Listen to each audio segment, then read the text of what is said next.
ओम। नमस्ते जी। दिनांक 31 अक्टूबर 2025 ईस्वी। दिन शुक्रवार। तिथि नवमी 10-3 तक, तत्पश्चात दशमी।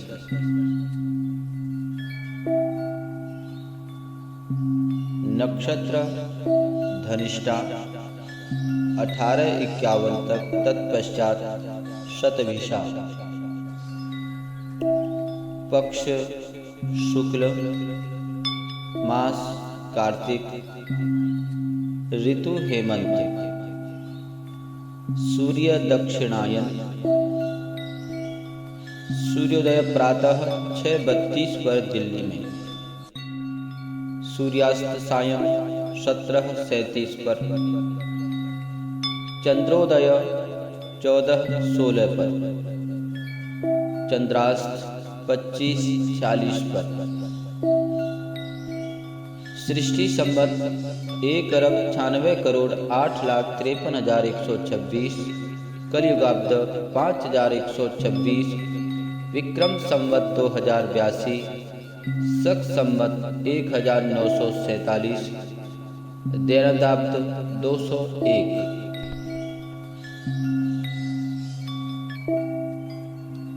ओम।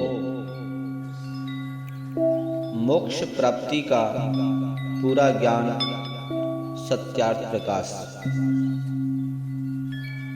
ईश्वर ने मनुष्य व प्राणियों के जो शरीर बनाए हैं वह अन्नमय शरीर है। यह शरीर सीमित अवधि तक ही जीवित रह सकते हैं। यह अनित्य व मरणधर्मा होते हैं। जिस प्रकार एक भवन पुराना होने पर कमजोर होकर गिर जाता है, लगभग उसी प्रकार से मनुष्य आदि प्राणियों के शरीर भी शैशवावस्था के बाद वृद्धि को प्राप्त होकर युवावस्था में पूर्ण विकास को प्राप्त होते हैं। इस युवावस्था में शारीरिक शक्तियां अपने चरम पर होती हैं।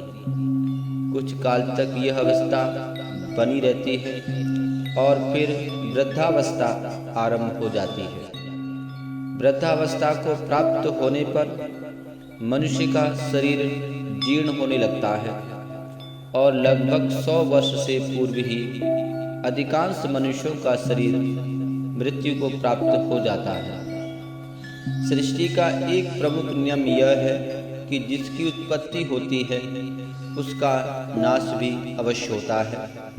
उत्पत्ति अभाव से नहीं होती और इसी प्रकार नाश होने पर भी किसी भौतिक व नित्य चेतन व जड़ पदार्थ का अभाव नहीं होता। वह कारण अवस्था के बाद की परमाणु व अणु के रूप में विद्यमान रहते हैं।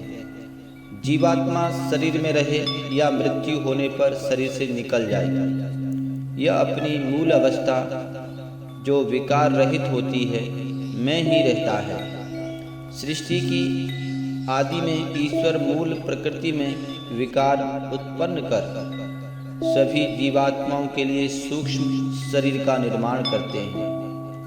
यह सूक्ष्म शरीर आत्मा के साथ रहता है, सभी जन्मों में साथ रहता है और सभी योनियों में मृत्यु होने पर भी आत्मा के साथ स्थूल शरीर से निकलकर ईश्वर की व्यवस्था के अनुसार नए शरीर में चला जाता है।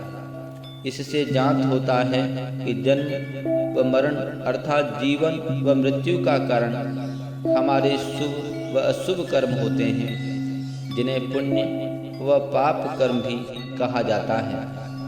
मृत्यु के बारे में हमने यह जाना है कि शरीर के दुर्बल व रोगी होने पर शरीर की मृत्यु होती है। मृत्यु का अर्थ होता है कि शरीर का जीवात्मा, जिसे विज्ञान की भाषा में मनुष्य जीवन का सॉफ्टवेयर कह सकते हैं, शरीर से निकल जाता है और हार्डवेयर के रूप में शरीर यहीं रह जाता है, जिसका दाह संस्कार कर दिया जाता है। एक प्रश्न यह भी है कि क्या हम मृत्यु और जन्म के चक्र से छूट सकते हैं? इसका उत्तर हाँ में है। वेद और शास्त्र इसका समाधान यह बताते हैं कि यदि हम अशुभ कर्म न करें, पूर्वकृत अशुभ व पाप कर्मों का भोग कर लें और इस जीवन में ईश्वर, जीवात्मा व सृष्टि का ज्ञान प्राप्त कर ईश्वरोपासना कर ईश्वर का साक्षात्कार कर लें, तो हमारा जन्म व मरण के चक्र से अवकाश होकर हमें मोक्ष व मुक्ति की प्राप्ति हो जाती है। मुक्ति की अवधि ईश्वर के 1 वर्ष अर्थात 31 नील 10 खरब 40 अरब वर्षों के बराबर होती है। इतनी अवधि तक जीवात्मा ईश्वर के सानिध्य में रहकर सुख भोगता है। मोक्ष प्राप्ति का पूरा ज्ञान सत्यार्थ प्रकाश के नवम समुल्लास को पढ़कर किया जा सकता है। सभी मनुष्यों को मोक्ष के विषय में अवश्य जानना चाहिए और इसके लिए प्रमाणिक ग्रंथ सत्यार्थ प्रकाश ही है, या वह ग्रंथ है जहाँ से सत्यार्थ प्रकाश की सामग्री का संकलन ऋषि दयानंद जी ने किया था। प्राचीन काल में हमारे समस्त ऋषि, मुनि, ज्ञानी व विद्वान सभी मोक्ष को सिद्ध करने के लिए वेद एवं वैदिक शास्त्रों के अनुसार साधना करते थे।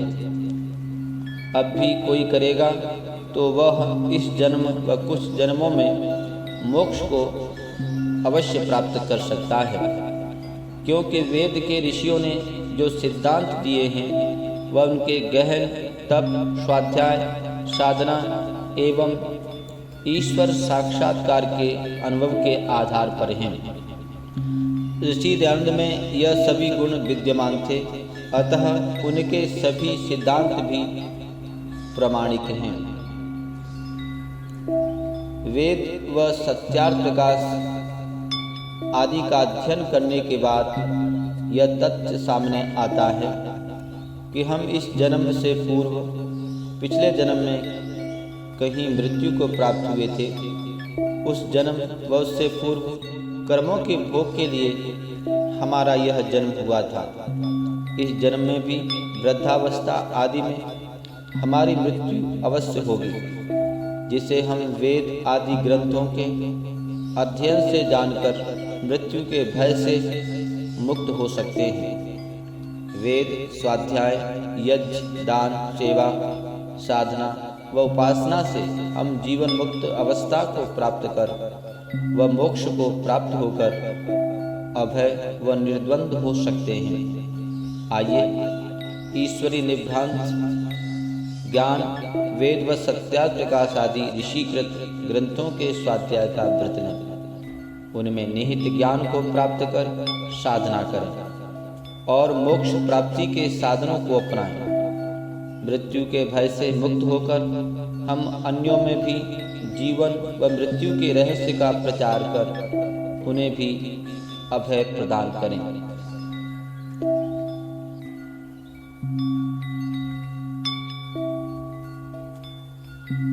आज का वेद मंत्र।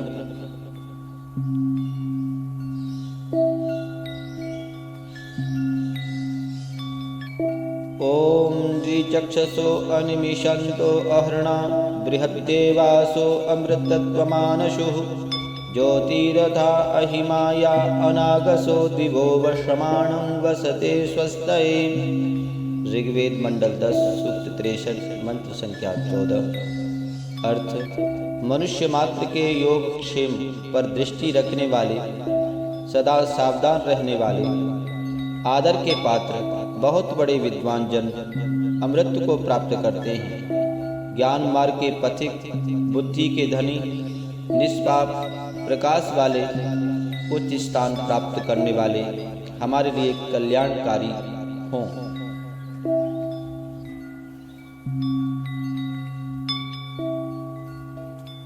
विश्व के एकमात्र वैदिक पंचांग के अनुसार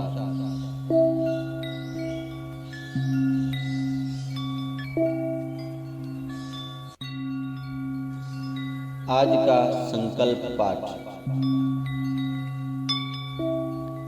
सृष्ट्यादि संवत्सर, अयन, ऋतु, मास, तिथि, नक्षत्र, लग्न, मुहूर्त। ओम तत्सत् श्री ब्रह्मणो दिवसे द्वितीये प्रहरार्धे श्वेतवारः कल्पे वैवस्वते मन्वन्तरे अष्टाविंशतितमे कलियुगे कलप्रथम चरणे एक वृंद षण्वतिकोटि अष्टलक्ष त्रिपञ्चाशत्सहस्र षड्विंशत उत्तरशततमे 1,98,08,53,126 ख्रीष्टाब्दे 82 उत्तर द्विसहस्रतमे 2082 विक्रमाब्दे एकाधिक द्विशतितमे 201 दिनाब्दे काल संवत्सरे रवि दक्षिणायने हेमंत ऋतौ कार्तिक मासे शुक्ल पक्षे नवम्यां तिथौ धनिष्ठा नक्षत्रे शुक्रवासरे सिंहमुहूर्ते भूलोके जम्बूद्वीपे आर्यावर्तांतर्गते भारतवर्षे भरतखंडे अमुक प्रदेशे